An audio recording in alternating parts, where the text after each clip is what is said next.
Namo Narayan, everybody. This is Sannyasi Shivani coming to chat to you about the new moon on the 2nd of January 2022. It's going to be at 6:33 GMT, which is 11:33 in the morning Mountain Standard Time, and it is in Capricorn at 12 degrees. And of course, because it's a new moon, the sun and the moon are at the same position. Now, just before I go any further, I want to just point out that I'm sure you've noticed that we have a different format this year. And I want to let you know that after I've gone through the astrological and yogic understanding of this new moon, I'm going to talk to you a little bit about why that is and what the hypothesis, the theory behind it is, so that you can really use the opportunity to its fullest. So I'm going to get to that at the end of this, but first, let's see what's happening with the celestial bodies. So on this new moon, I mean, it's so profound that it is the 2nd of January, and being that, I mean, it's just so close to the 1st of January. And at this new moon, we have Chiron in Aries, right, which is going to be squared to the new moon. And so what decisions we make about the health, depending on where Chiron is in your chart, the decisions you make about the health, your physical health or financial health or relationship health, or depending on your natal chart, is going to echo into the 8th of January when the moon actually reaches Chiron. So just be aware that your New Year resolutions are actually going to potentially have some oomph this year, unlike some years where they sort of a little bit of a one-week wonder. This year, actually, astrologically, it's quite sound to have those New Year's resolutions be really actual frequency seeds embedded into the soul blueprint for them to manifest. So take it seriously, take this new moon seriously about the last 2 years that we've had and the next 3 that we're going to, because we're stepping out of a haphazard, oh, everything is happening to me, into the opportunity, and not everybody's going to take this opportunity, but into the opportunity of co-creation of a very different world. But co-creation means you have to understand where we've come to understand where we want to go, okay? So at this new moon on the 2nd, the moon is also going to be trined with Uranus. So this is the foundation of that. You know, your ideas for positive change are going to have some real Shakti behind them, okay? So don't ignore, don't postpone, don't put off things that are important to you around this time. Really prioritize that which sets your heart alight, okay? At the same time as this new moon, Jupiter, okay, which is an amplification. We consider Guru to be Pluto. My goodness gracious me, Jupiter to be Guru, because it amplifies, right? And so when you live a life orientated to the light, then anything that Jupiter connects to amplifies that. But if you live a life of avidya or ignorance, then Jupiter is also going to amplify that so that you can see it, so that you can transform it. Because if you can't see it, you won't be able to change, right? If it's not being brought into your awareness. So at the same time of this new moon, Jupiter is squared the north and south nodes, which by the 2nd of January are going to be in, the north node is going to be in Taurus, which is just really going to amplify this heading into a much simpler relationship with nature, a different orientation to our relationship with Earth, different orientation and relationship to food, to a reorientation of taking this idea that Earth is resources. Earth is not resources. Earth is home to this human experience in this interconnected web with all beings that reside on this planet. It's not resources. But Jupiter being squared with the North and South Node, and of course the South Node is going to be in Scorpio, is really going to amplify where our opportunities for growth lie and where our opportunities for transformation. Okay, now don't forget Scorpio, which is going to be the South Node, which is going to be about where we're letting go of, where a collective has been but is moving away from. It's very, Scorpio is ruled by Pluto, and I am declaring that 2022 is going to be the year of Pluto. Of course, it's the Pluto return for the states, which is just going to have huge ripples out in every way through the world, because what is happening in the States is such a nucleus. It's like Rome falling, you know. So this is going to be the year of Pluto. Now we can look at Pluto, of course, which rules Scorpio, which is where the South Node is going to be, which is going to be amplified at the new moon by Jupiter. We can look at Pluto and go, oh, death and regeneration and secrets and energy and all of that, and I don't know about that, and I don't like death, and blah, blah, blah. Or we can align. And we're going to be doing a lot of work this year at NIWAS with myself. We're going to be putting out an entire offering around aligning with the Pluto frequency as connected to Shiva, because Shiva's attributes, Shiva, did you know that Shiva, of course, you know, I would research this because my name is Shivani, she means auspicious, and Va is the root of Vak, which means sound. So Shiva is the frequency of auspicious sound, which is heavily connected to Vishuddhi Chakra, which is the portal to the fifth dimension.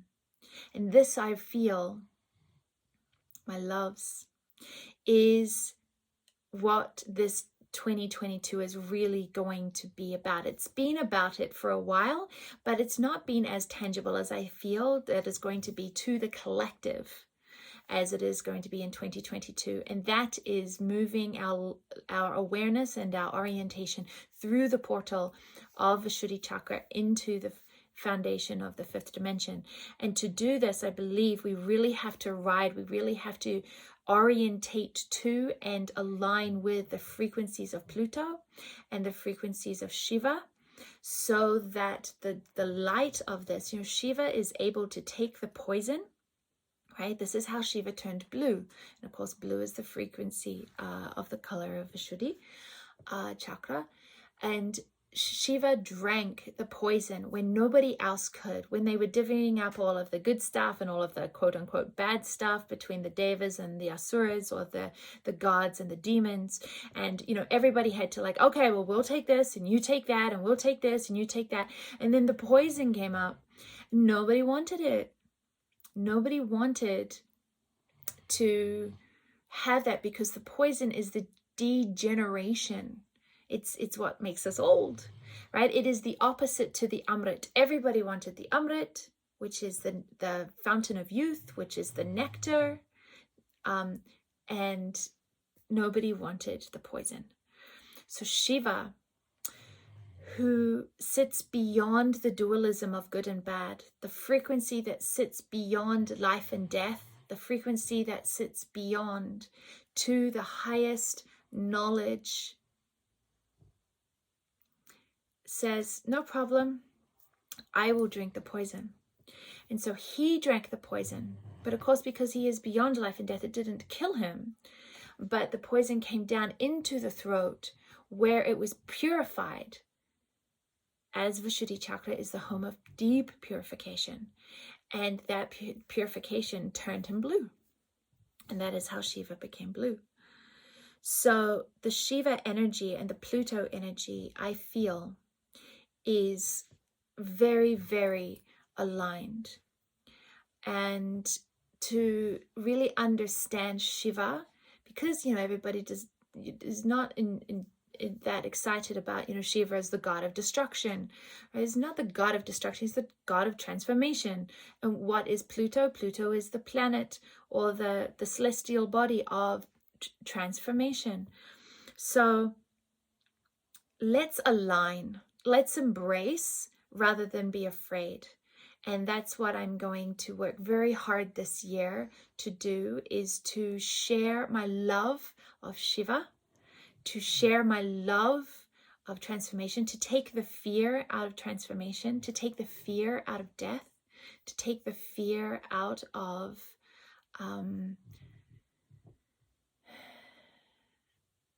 that which we perceive as poison. And I'm hoping that you will come along on this journey with us. So this, I feel, we're going to see really strongly, right, boom, from the bat on the 2nd of January, with Jupiter amplifying this south node in Scorpio. So that is the new moon at the 2nd of January. Okay, so then as the moon travels along that semicircle of the chart, from the new moon to the full moon, we're going to reactivate some of these new moon frequencies as the moon touches on the places that had those alignments, like Chiron, and Pluto and Venus as we go on. So here we go. On the 3rd of January, the moon will reach the Pluto-Venus conjunction in Capricorn. Now, understand that because Venus rules Taurus, Taurus is the home of earth, but it's also the home of money. It is Muladhara Chakra. Okay, this is the home of the foundation of the 3rd dimension, and that is what is being shifted right now out of this top-down Manipura orientation to a new foundation of love and of trust. And of course, love is the foundation of the 5th, but what is in the water is in the ice. Yeah, so if the ice is the foundation of the 3rd dimension, which is earth, then it's going to be in the water. Right? And I'm not talking literally about the water as in the element. I'm talking about how frequency changes, not the matter, not the H2O, not the actual makeup of what it is, but in terms of the frequency of the atoms shifting allows you to interact with that material differently. H2O is ice, and H2O is water, and H2O is steam. But you interact with them differently and have different names for them. And in the 3rd dimension, the ice is the Muladhara Chakra, which is trust and faith and fear. That same stuff, that same tattva, that same element mirrored into the foundation of the 5th dimension is interacted with as love or attachment. Okay, so love of Venus, very connected to money and central banks and things like that, is being in conjunction with Pluto, transforming at its absolute core. And the moon is going to amplify this in conjunction on the 3rd of January. Okay, and also between the 3rd and 4th of January, the moon is then also going to move along in conjunct with Mercury. So what we speak about, how we're speaking, the words that we're using, this is very Vishuddhi chakra stuff, because that is what actually creates the reality. If you don't understand some of the things I'm saying, I invite you to go and have a look at our video of debunking 3rd to 5th dimension, 3rd to 5th dimensional paradigm on our YouTube channel, and I have a chart up there. I fully explain it all, so this will make a lot more sense too. But this is what's coming up on the 3rd of January, is this speaking in a deep state of change is what we speak and how we speak, and the frequency of the words we are using, of how we are feeling because of the moon, how we are feeling on the inside, is greatly going to set us up for the transformation that is being asked to come. On the 4th, we have moon is going to move into Aquarius and conjunct with Saturn. Now, what happens on this 4th is going to echo over onto the 12th, when the moon reaches Uranus, because of this Saturn-Uranus square that we're in right now. So understand that it's going to be a lot about letting go of the past. How has it been done in the past? Your sense of safety cannot be rooted in the past. And that's why when we work with higher understandings of yoga, and we look at Muladhara Chakra and trust and faith in the foundation, I always invite the students to please, please, please, please find a form of the divine that you can anchor into as trust and have faith in, that is not anchored in the third dimension. The reason? Because the third dimension is not going to stay the same. It's not going to be the foundation that you can rely on. Our foundation as spirits having a human experience has to go beyond the third dimension if we are going to be able to expand our awareness and our reality to go beyond the third dimension. Our foundation has to be beyond the third dimension. And as Swamiji says, everybody has faith. Everybody has faith, and people who don't have faith in the divine, or faith in God, or faith in Shiva, or faith, I don't care what you have faith in, but people have faith. They have faith that their pensions are going to be there, right? This is money. This is Muladhara Chakra. You have faith that if you go to the bank and you try to take out the money in your bank, that money is going to be there. But if everybody did that, you would very quickly realize that the banks don't have the money that they have allocated to the people, right? So our foundation can no longer be in money. It can no longer be in third dimensional constructs, because those are the very things that are shifting. And I think we're going to see that very quickly in the first week of January. Now, this Saturn in Aquarius, Saturn does not leave Aquarius until March 2023. So the energy of this old collective purification, learn your lessons, is going to be through all of 2022. So let's get our lessons done quickly so that we can move on. Yeah. So you're going to have patience for the old breaking down and for the transformation that needs to happen. But we can do this. Trust me, we can do this. On the 6th of January, Moon's going to be conjunct with Jupiter in Pisces. Now, of course, that's going to be squared to the nodes that I've already discussed in detail. So don't take things as face value, okay? Especially with that South Node in Scorpio, don't take anything at face value. Listen, go deeper on your inside, go deeper into what you are hearing between the words, deeper into what you are feeling. Not feeling emotionally, but perceiving with the soul, not feeling emotionally. The emotions are the waves and the ripples of which is a mental construct of identification of the karmas and your patterns. Don't be swayed in the raga deshwa, the likes and dislikes and the desires of how you are feeling about something, because that is going to ricochet you right straight through into the third dimension again.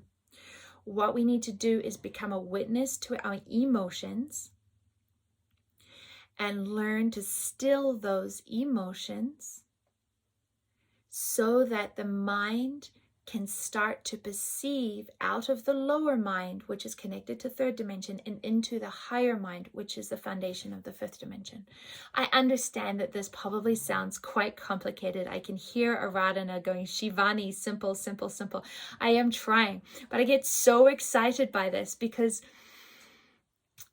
it's so beautiful to be alive and have the opportunity to do this with any kind of awareness. It is so beautiful.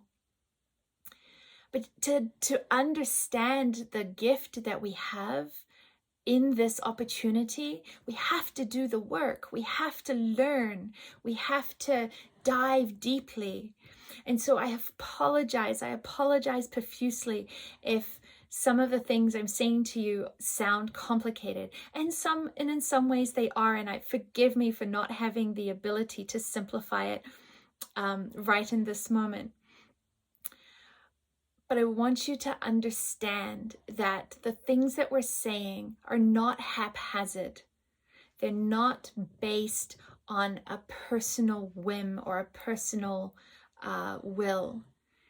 They are the foundations of 5,000 years of teaching, threaded through to this moment, so that out of the ignorance of the last hundreds and hundreds of years, we can finally see why we chose this lifetime, this moment, to be part of the solution. And if you're listening to this far, believe me, you're part of the solution. Okay? So, okay, I'm just going to keep going. I'm really very, very sorry. Okay. So on the 8th and 9th of January, this is your first echo from the 2nd of January, right? When the moon is going to reach Chiron in Aries. Okay. And then on the 9th, the moon's going to come into a square. It's going to conjunct Eris, which is in square to the Venus and Pluto. So it's going to be a bit of a kick-ass time. 8th and 9th, I think we're going to see like some hissy fits because of Chiron being in Aries. Okay. Eris being in Aries. We're going to really see some fire. And some people's destinies is to be in that fire. Some people's destinies is going to be a witness to that fire. Only you will know what is for you. But I do want you to understand that you don't have to get into the muck of the third dimensional pull apart to be part of the solution. That is not the only way. I'm not saying it's not important to stand up and to say what needs to be said. I'm not saying that. I'm saying that that is not the only way that you can be part of the solution. And holding your sovereignty and your frequency and your boundaries and your clarity and allowing your frequency to rise is just as important as, for example, protesting. It has to be done in a way that doesn't amplify the old, but disempowers the old and empowers the new. And that is going to be through sovereignty. On the 12th of January, the moon is going to reach Uranus, of course, which is going to be an echo from the 4th and 5th of that square of Saturn, Uranus. I'm sure you've sick of hearing me talk about Saturn and Uranus. I'm sick of talking about it. So on this 10th to 12th, with this Eris and Aries, and then this another shockwave of Uranus, really want you to think of Ma Durga, right?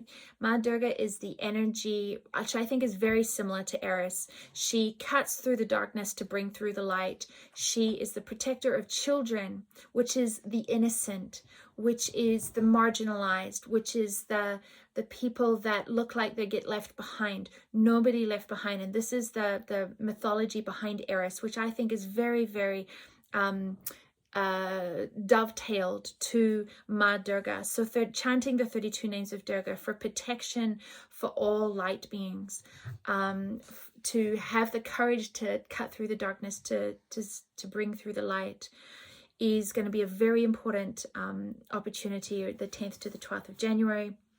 13th of January, moon is going to reach the North Node in Taurus, which is going to be an echo from the 6th, which is when the moon hit Jupiter, which is squared to those nodes.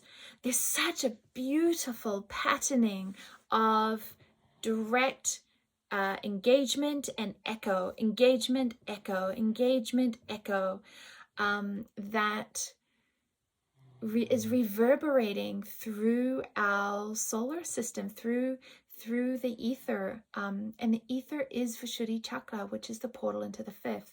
So if we can feel, we can play with these echoes, it makes it a lot easier to become the witness, to have discernment, and to not be attached. And of course, these three things are really the three pillars of Shiva, right?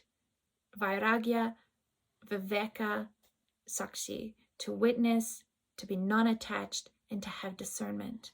And these are the three things that we're going to need to really build our muscles up with, okay, over the next little while.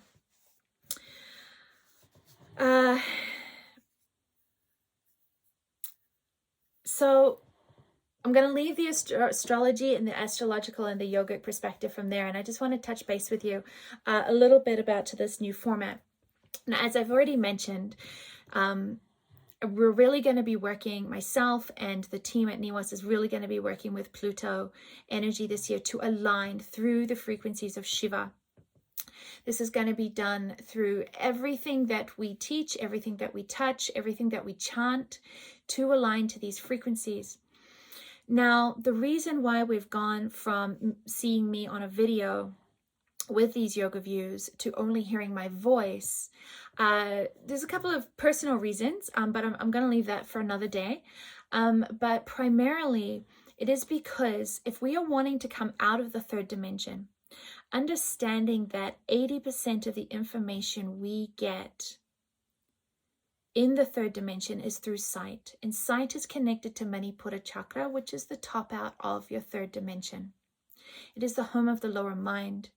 It is the home of judgment, right? Being judgmental. It's the home of control. It's the home of the individual, the ego, ahamkar.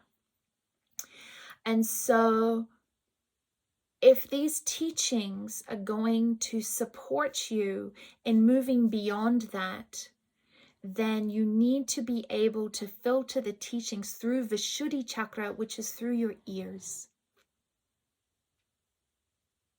No longer engaging with them through sight, but learning to listen. Learning to listen to the words, to the quality of words, to the frequency of words, and then to listen to the silence, to the communication between words, to the frequency between words, to the frequency underlying all the words, to the transmissions. And to support you in learning this, and I understand for some, especially Pitta, which I can relate to, people who rely on their sight a lot, this is going to be a new muscle for you. And for some, it will be, great, I can listen.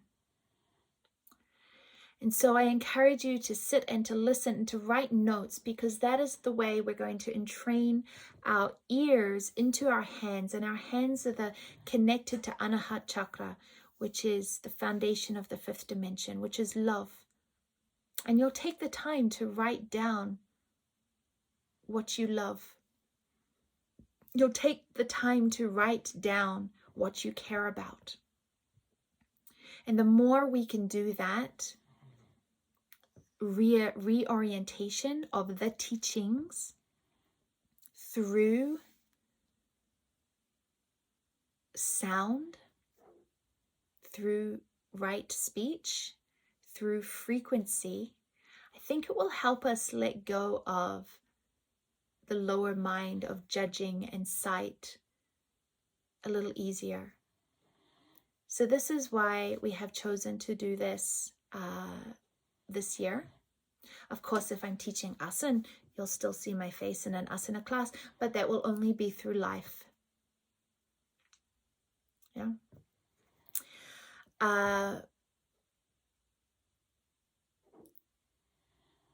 the frequencies of Vishuddhi Chakra are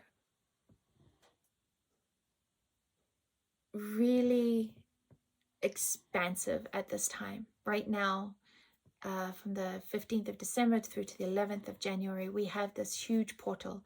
11th of January, 111. 11 is the frequency of Shiva. It is only a few days before Makar Sankranti, which is the return of the sun. So in this darkness for the Northern Hemisphere, between the 15th of December to the 11th of January, we have an opportunity to get quiet, to really explore silence, to teach our children to be okay with silence. That silence is a place of safety, not a place of fear.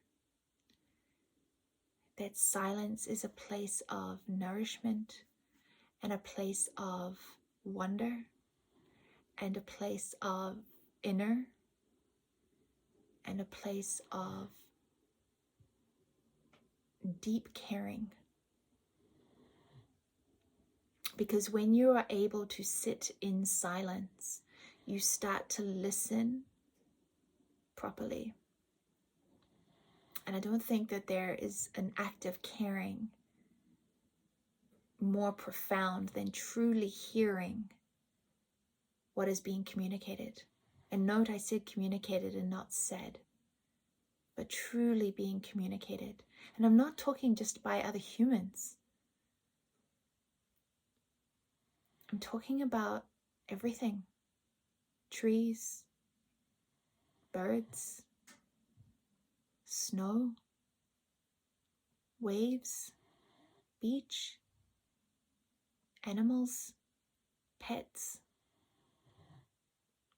What is being communicated? See if you can connect the frequency of the topic and the quality of words based on what people talk about to the chakras that they are functioning from, because people will always tell you which level of awareness and which frequency they are functioning from by what they want to talk about, by what they will spend their life force energy talking about. That's where they are. And then you can understand that and have a choice in how you're going to interact with that. So I am feeling incredibly curious, incredibly joyful, incredibly grateful to have the year ahead with you, to explore this time, this magical time on earth through a level of change that I don't think many souls have seen before. And to allow the we to be a cluster of light, a nebulous of beauty in the collective consciousness. So, Namo Narayan, happy new moon, happy new year, happy new us, happy new. Om Namah Shivaya.